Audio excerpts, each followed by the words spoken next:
Sí, gracias, muy buenas tardes, gracias a todos por participar, por estar. El día de hoy tenemos el gusto de que nos acompañe el biólogo, el reconocido biólogo Alfredo Arellano Guillermo, y es un tema que es curioso, o es polémico, es interesante, es por demás en boga de propios y ajenos y propios y extraños en cuanto a decir qué es lo que va a suceder y qué es lo que puede suceder.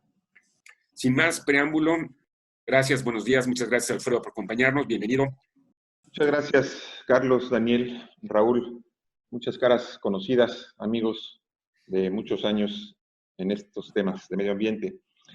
Es un gusto y agradezco a la Academia Mexicana de Impacto Ambiental pues esta invitación a dialogar, pero déjenme darles dos preocupaciones de esta plática.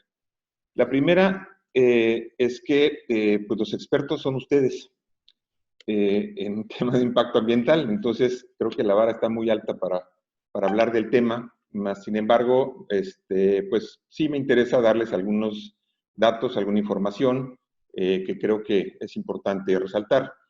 Y la otra preocupación es que no hay información del Tren Maya, es decir, al menos aquí en Quintana Roo, donde hemos estado trabajando ya por muchos años, pues hay un gran vacío de información al respecto. Entonces, bueno, pues con esas dos preocupaciones vamos a compartir una charla con ustedes que espero pueda ser de alguna manera que nos permita retroalimentar con ustedes a partir de su gran conocimiento en los temas de impacto ambiental. Sí se ve la pantalla, ¿verdad? Sí, correcto. Bien. Sí. Entonces, a partir de estas premisas, yo quisiera abonar algunas otras. Primero, en el sentido de que cualquier obra o acción en la naturaleza del ser humano, pues causa algún tipo de impacto. No podemos decir que esta obra o cualquier otra no va a tener un impacto, y menos positivo. Podrá tener algunos impactos positivos en temas de economía, en temas sociales, pero en temas de impacto ambiental, pues difícilmente los tendrá. Dos, esta presentación no establece una postura a favor ni en contra, sino trata de ser objetiva, precisamente en ello, perdón, me fui, y precisamente generar algunas ideas o medidas preventivas para evitar impactos ambientales que puedan ser irreversibles. La siguiente, como decía yo anteriormente, no se conoce el proyecto para el estado de Quintana Roo.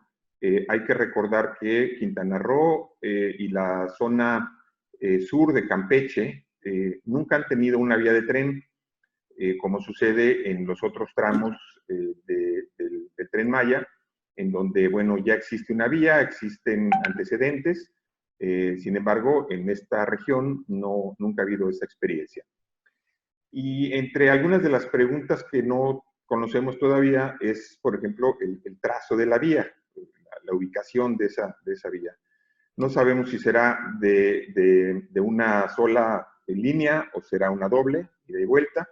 Entendemos que tendrá ambos sentidos, me refiero a la carga y también al transporte de pasajeros. Desconocemos si se estará estableciendo una vía confinada o será una vía abierta. Y esto, bueno, implica pues una diferencia significativa si es confinada o no la vía.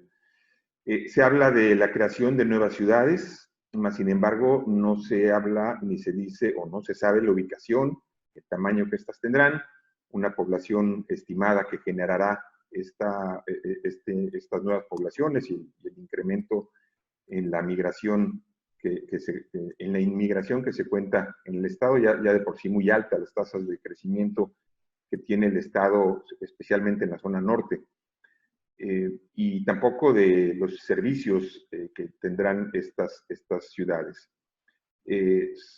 Últimamente se ha hablado de la posibilidad de que sea un tren híbrido aparentemente, sin embargo no está definido si será se ha hablado que sea diésel, que sea eléctrico, no se conoce el peso que tendrá el tren y esto tiene, más adelante lo vamos a ver, pero tiene una importancia significativa por el tipo de suelo que tenemos en la península. y más en las zonas donde se pretendería el trazo.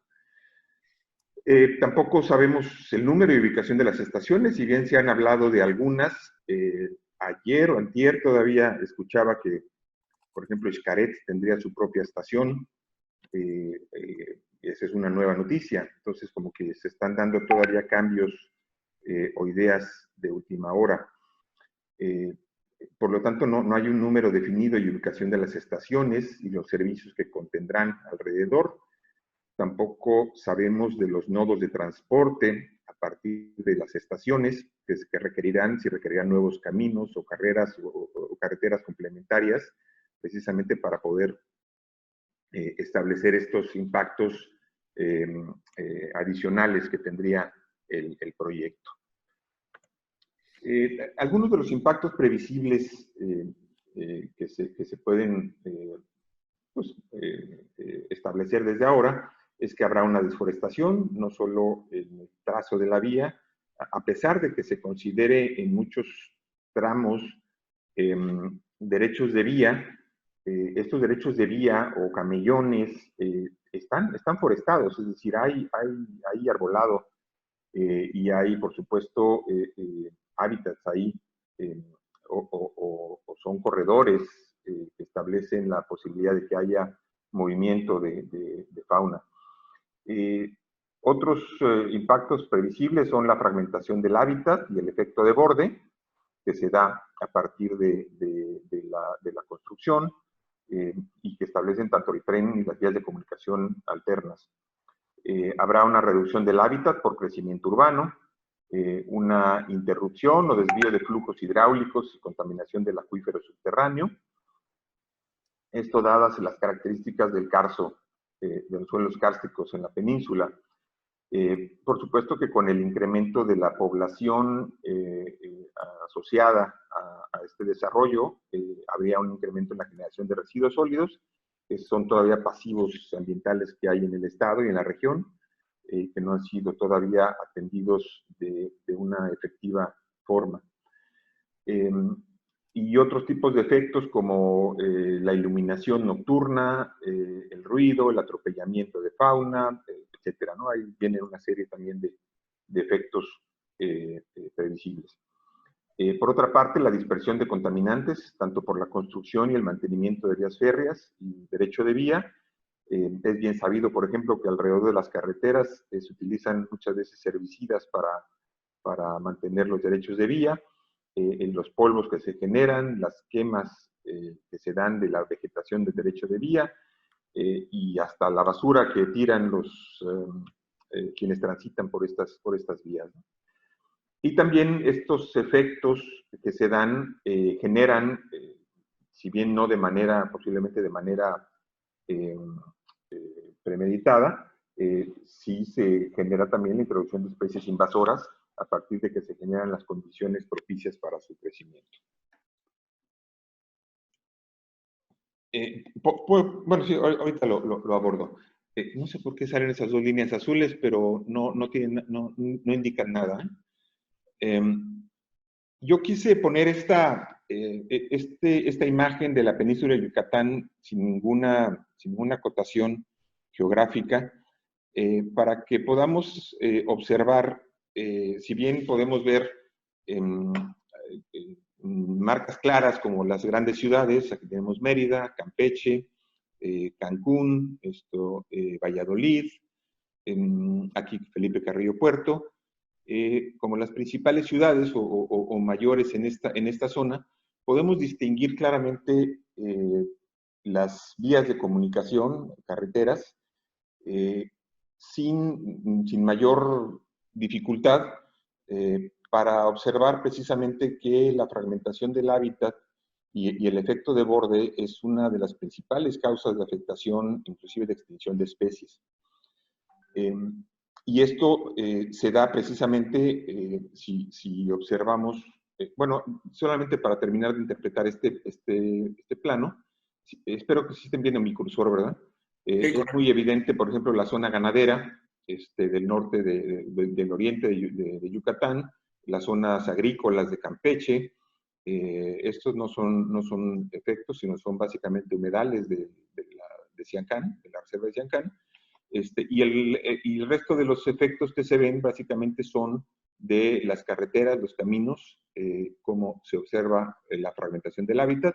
Aquí es muy evidente la carretera que va de Escárcega a Chetumal, cómo se observa el efecto, y la carretera que corre hacia Caobas y hacia Texpujil, hacia el norte. Esto simplemente para identificar cómo se va dando la fragmentación del hábitat a partir de las vías de comunicación. Y aquí podemos tener un detalle ya con un acercamiento. Este es el pueblo de Tulum, la zona costera, cómo a raíz de la carretera que va hacia Carrillo Puerto, el efecto de la vía de comunicación va generando asentamientos, va generando desmontes, y esto hace que la fragmentación se haga más evidente y se haga más profunda en términos de la conservación de los hábitats.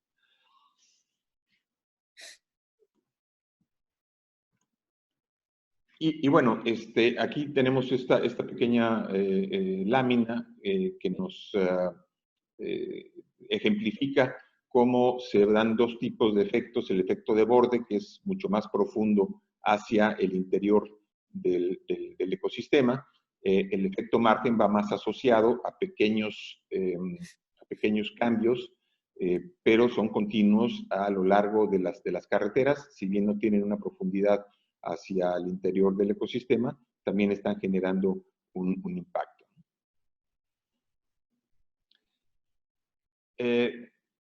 En esta lámina simplemente quiero hacer un resumen de cómo la infraestructura lineal de transporte afecta, ya sea a través de las actividades humanas, como las obras de construcción y mantenimiento, el tráfico y la presencia humana, tiene principales efectos. Uno, en el hábitat, por la destrucción directa de la fragmentación. Existen los atropellamientos o mortandad por tráfico de las especies. Hay un efecto de barrera, es decir, se reduce completamente la conectividad. Este efecto sería inmediato y tal vez el más fuerte sobre la fragmentación si es que la vía del tren estuviera confinada. Y los otros efectos que mencionaba yo en la lámina anterior, como el efecto de borde, que es a través de los procesos de difusión desde el borde hacia adentro, y los efectos del margen, que ves básicamente hacia lo largo de la vía de comunicación, y tiene pues impactos también tal vez menores, pero continuos a lo largo de la vía. Y cómo los mecanismos de cambio se van dando a través de procesos biogeoquímicos, que tienen que ver desde cambios en el viento, la iluminación que mencionaba yo en algún momento, la escorrentía, que es muy importante en la península de Yucatán, y la dispersión de contaminantes. Hay también mecanismo de cambio en los individuos a través de la evitación, la atracción, la mortalidad directa e inducida.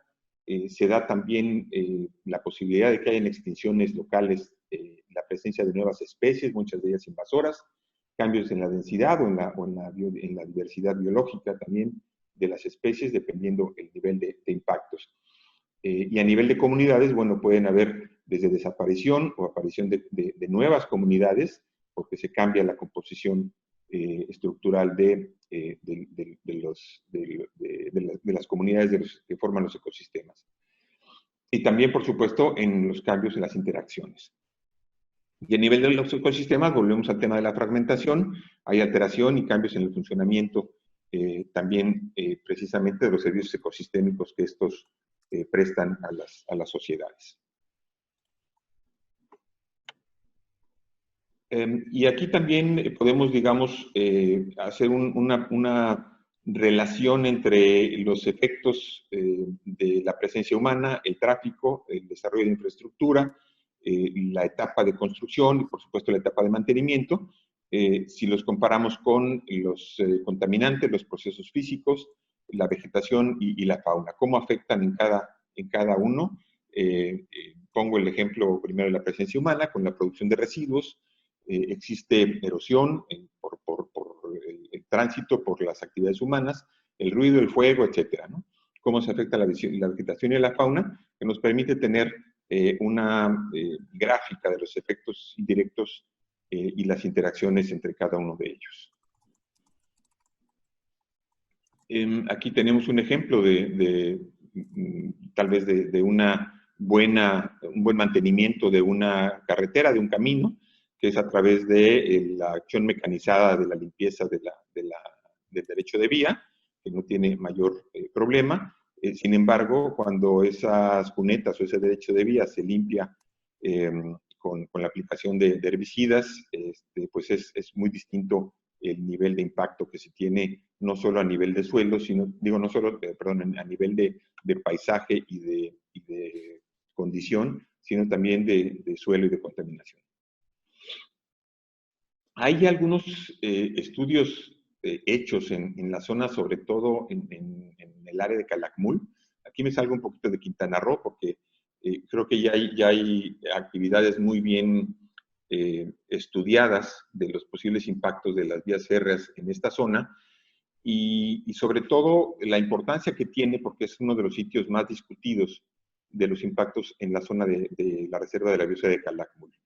En la lámina de abajo podemos ver un poco el esquema en relación a la cueva de los murciélagos. Yo supongo que muchos de ustedes la conocen. Es un sitio espectacular, que está muy cercano a la carretera. Son aquí escasos 200, 300 metros, donde está la cueva. Y aquí podemos ver lo que es la carretera actual, la línea de baja tensión que ya cruza por esta zona, la línea de alta tensión de la Comisión Federal de Electricidad, y una de las propuestas de trazos que hay para la vía férrea. Si bien aquí me parece que solamente cabría una línea, habría que ver si es doble línea, dónde iría la otra. Sin embargo, esto lo que implica es seguir con un efecto o una fragmentación mucho más activa o más acelerada, porque a pesar de que existen estas infraestructuras, todavía, salvo la carretera, el resto de las áreas, digamos que pueden tener un paso continuo de fauna.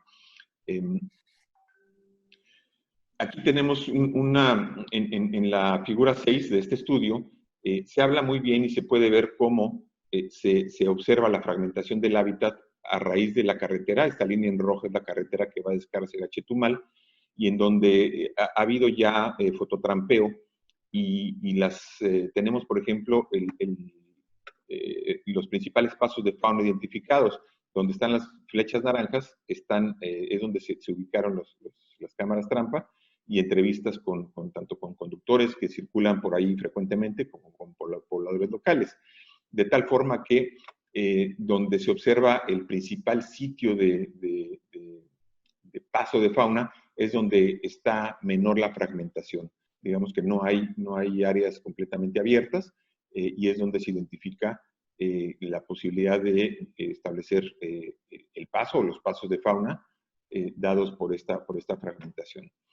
Y la figura de abajo nos muestra un modelaje de una evaluación sinérgica de los efectos de la fragmentación de barrera y de borde, que si bien no solo es el trazo de la carretera, sino cómo hacia el futuro, hacia los próximos años, pudiera estarse incrementando ese efecto, alterando, por supuesto, la condición natural de las áreas, ¿no? Entonces podemos ver en color naranja lo que podría llegar a ser la deforestación hacia el 2030, hacia los próximos años. Otro de los temas que también preocupan y deben de ser tomados en cuenta tiene que ver con el acuífero subterráneo de la península de Yucatán, y más del acuífero subterráneo del estado de Quintana Roo. Podemos, como ustedes pueden ver, hay un trazo ahí simulado de una posible ubicación de la vía. Por supuesto que la escala hace que se vea muy grande la vía, pero también la escala de la ubicación de los cenotes, del inventario de cenotes que existe. Por supuesto que no es definitivo, y creo que hace falta muchísima exploración para identificarlos. Es que es muy coincidente el trazo con la zona de mayor fragilidad en el estado.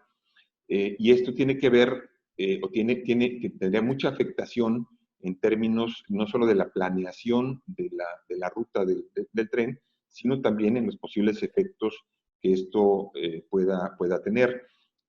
Para los que no son de la zona,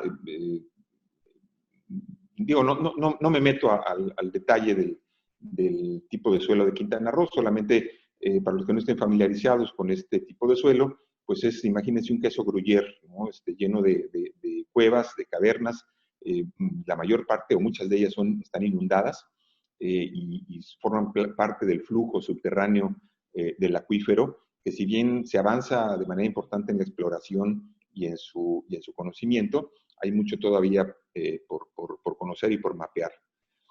Pero aquí podemos tener una clara idea de que hay una coincidencia con el trazo o la posibilidad del trazo de la vía con la ubicación de los cenotes y del movimiento y del flujo del acuífero subterráneo.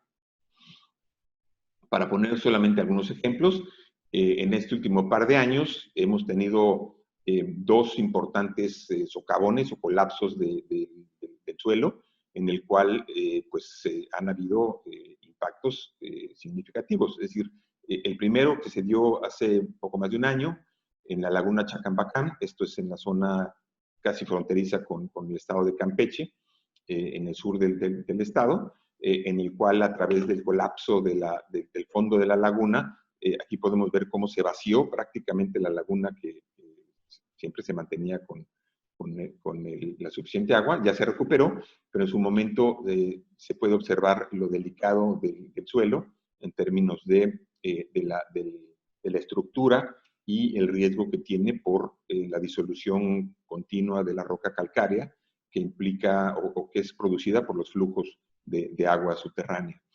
Y apenas hace un par de meses se dio un nuevo socavón en la carretera Tulum-Playa del Carmen. Aquí podemos ver algunas de las imágenes, puse las notas periodísticas un poco para dar cuenta de lo que esto representa. Y como podemos ver en esta otra nota periodística, dice, se vuelve a romper la carretera Playa del Carmen. Es decir, esto no es un fenómeno ni nuevo ni poco frecuente. En este trazo se han dado con frecuencia este tipo de socavones. Una vez que la gente del Gran Acuífero Maya hizo la exploración, una vez que se dio el socavón, se encontró pues una gruta y un río subterráneo que está a escasos metros de profundidad. ¿Y por qué la importancia de esto? Porque es en esta zona donde se pretende trazar la vía férrea del Tren Maya. Esto, por supuesto, nos refiere, y yo mencionaba al principio de la charla, el tema del peso que tendría el tren y la necesidad de los estudios de mecánica de suelos que se requieren y de la exploración a lo largo de todo el trazo para evitar que el peso no solo del tren, sino de toda la infraestructura asociada, pues no tenga impactos ambientales y por supuesto también mermas económicas al respecto.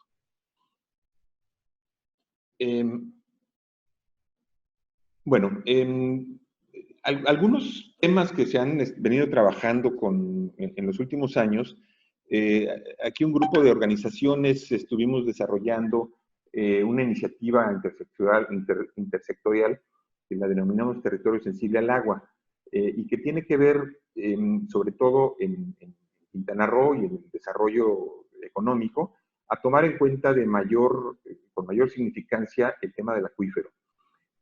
Porque constituye un elemento, tal vez el más importante en el sistema kárstico de Quintana Roo, que tiene que ver con la conectividad de los elementos que se da a través del subsuelo. No se ve, no es visible porque no hay ríos superficiales en la zona, todo viene por abajo, y de ahí la importancia de mantener sano y que este sea promotor del desarrollo. Y hay una serie de principios, solo traigo a colación algunos de ellos, 3 de ellos, que tiene que ver con, por ejemplo, que en las ciudades y en la infraestructura se entube la menor cantidad, digo, se puede entubar el agua de lluvia y evitar que el drenaje pluvial se reemplace por una red estratégica de área verde dentro de las ciudades, de tal forma que tenga una recarga del acuífero. El tema de la resiliencia, debemos ser más resilientes ante inundaciones. Acabamos de ver una inundación importantísima con una tormenta tropical de hace un par de meses. Todavía los escurrimientos se están dando y esos escurrimientos están haciendo que agroquímicos y que otros contaminantes se estén desplazando hacia las zonas de la costa, hacia donde se dirige la mayor parte de los acuíferos en nuestro estado. Y algunos datos como que los centros urbanos debieran mantener una proporción de superficie arriba del 60% de terrenos permeables y un máximo de 32% impermeables. Claro, esto le resta plusvalía tal vez económica directa a los predios, porque es como restarle posibilidad de urbanización dentro de las ciudades a los desarrollos ya sea residenciales o turísticos. Pero bueno, es un tema que se debe de tomar en cuenta precisamente para evitar las inundaciones en las ciudades. Y el otro punto va más enfocado a la provisión de agua a base de la cosecha de lluvia, porque esto finalmente también evita la intrusión salina, alivia el drenaje cloacal y la presión de la lluvia que se genera con las grandes cantidades y cada vez más irregulares lluvias que tenemos en la península de Yucatán. Por supuesto, también disminuye la contaminación de cuerpos de agua. Desde el gobierno también se ha estado trabajando en la previsión o en la planeación que tenga que ver con reducir los impactos del Tren Maya. Esta ha sido una serie de reuniones de las agencias de gobierno del Estado, en el cual se considera que deben de tomarse en cuenta temas de política ambiental, como es el ordenamiento ecológico del territorio. Hay que reforzar el tema de la gestión integral del manejo de residuos, sobre todo si estamos queriendo incrementar las poblaciones y nuevas ciudades en la zona, en la región. No hemos solucionado el manejo de residuos sólidos en la gran mayoría de las ciudades y esto vendría a agravar el problema. Se tienen que tomar en cuenta, por supuesto, las áreas naturales protegidas y su biodiversidad contenida a través del mantenimiento de corredores biológicos, el monitoreo permanente de la vida silvestre. No nos referimos a tal vez un monitoreo muy amplio, pero sí a las especies indicadoras, a las especies que están en la cima de la cadena alimenticia como indicadoras. Y necesitamos también, por supuesto, hacer un uso eficiente del agua. El problema no es la cantidad o la disponibilidad, sino su calidad. Eso es lo que tenemos que mantener en esta región del país. Y necesitamos fortalecer el desarrollo forestal, que tiene que ver no solo con los incendios forestales, sino también con la reforestación y el desarrollo forestal como tal. Me refiero a ello a la actividad productiva, que a diferencia de la agricultura y la ganadería, son muy pocos los incentivos que tiene la forestería en nuestro país. Y finalmente, la evaluación de riesgo ambiental, que es un error pensar que a través simplemente de la evaluación del impacto ambiental se soluciona el tema de la construcción de la nueva infraestructura. Esta evaluación de riesgo ambiental no es un esquema, no es un instrumento de planeación, es un instrumento de evaluación, como lo dice, y por supuesto de posible compensación o remediación, más no de planeación. Y esto es porque, bueno, no hay una evaluación de los impactos sinérgicos de otras actividades que se desarrollan en la zona.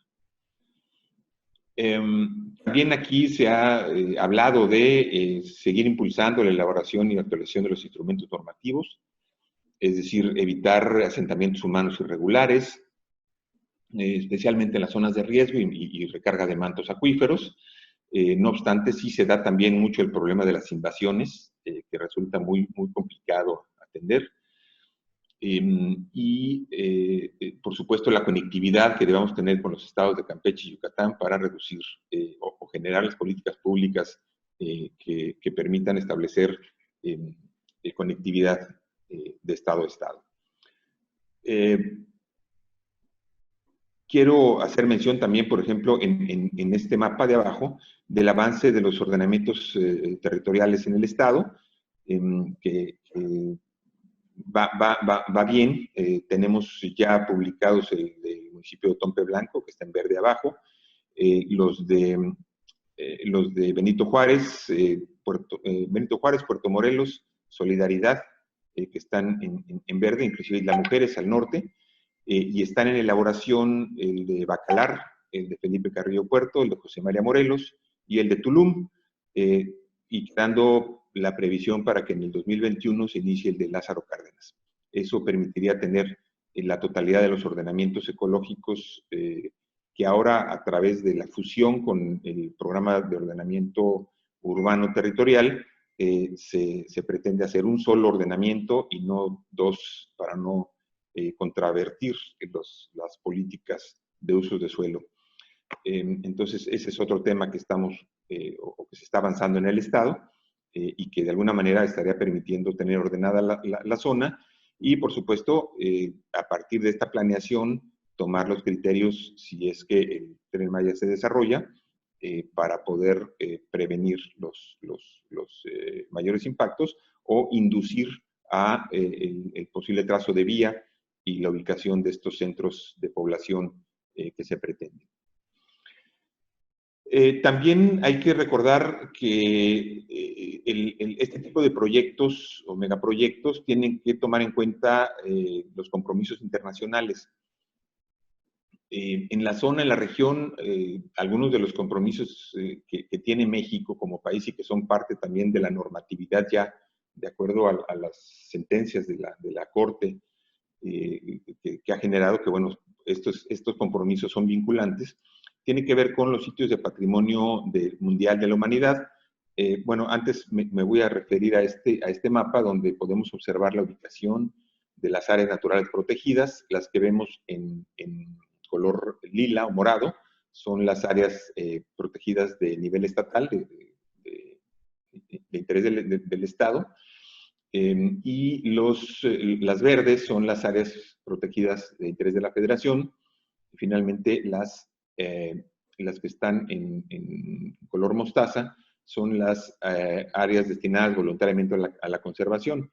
Podemos ver que la zona, la presencia de estas implicaría, si el trazo aparentemente sería por esta zona, estaría impactando o estaría teniendo influencia en el área de Balanquín, bueno, sí es Balanquín, en Campeche, la reserva de biosfera de Calakmul, y pudiera tener algún efecto de borde. Me parece que no estaría tocando Siancán, pero estaría sí con un efecto de borde, y posiblemente algunas de estas áreas pequeñas de voluntarias pudieran también tener alguna afectación. Más adelante está Xcacel, que es un área del Estado, y bueno, estas ya son marinas, se observan en tierra, pero son marinas las del norte de Quintana Roo. Y regreso al tema de los compromisos internacionales. Patrimonio mundial de la humanidad es Siancán y Calakmul, que es un sitio de patrimonio mixto, Calakmul, y sitio de patrimonio natural, Siancán. Entonces, aquí tendría que verse y revisarse las previsiones que hay en los compromisos internacionales con patrimonio mundial de la humanidad. Y en el tema de Ramsar, en el planito de abajo, que salió muy borroso, pero bueno, se alcanza a ver de manera general los sitios, los humedales de importancia relativa, que en este caso, en el trazo de la carretera, pues sería Siancán básicamente, y Xcacel los que pudieran tener alguna influencia en esta zona. Y bueno, el tema de la Convención de Biodiversidad, que implica, pues, hay una serie de compromisos que implican atención a la fauna, por supuesto también a nuevos decretos de áreas protegidas. Hay compromisos llevados a cabo ahí que tendrían que observarse para los efectos de una obra de esta naturaleza. no me voy a extender mucho más. Creo que lo básico y los principales preocupaciones o riesgos que vemos están incluidos ahí. Y creo que ya pudiéramos, no sé, tener alguna retroalimentación de su parte